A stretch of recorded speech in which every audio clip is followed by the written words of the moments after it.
Tiré depuis l'Iran, bonjour Déborah Benayoun. Vous êtes notre envoyé spécial en direct devant l'un des immeubles qui ont été touchés. Des blessés légers à déplorer en cette journée de Pourim d'ailleurs.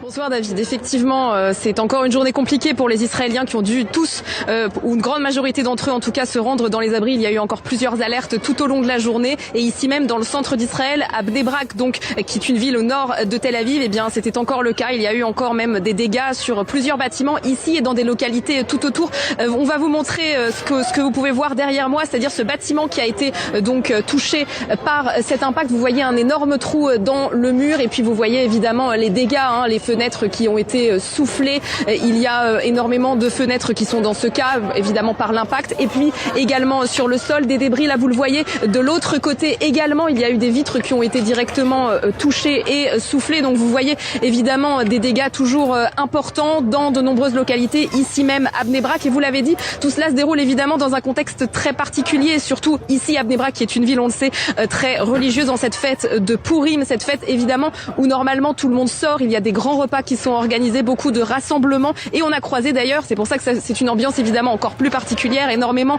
d'enfants déguisés. Alors on tente quand même donc de garder un esprit festif malgré cette guerre. C'est toujours très compliqué, surtout vu le contexte et vu les instructions très strictes du commandement du front intérieur qui normalement ne permet pas les rassemblements si on ne se trouve pas dans un espace protégé. Mais on tente quand même de garder le sourire. On a entendu des chants, on a vu des gens danser. Donc malgré ces circonstances très particulières et très compliquées avec des alertes très régulières, eh bien tout le monde tente quand même de garder le sourire. Voilà.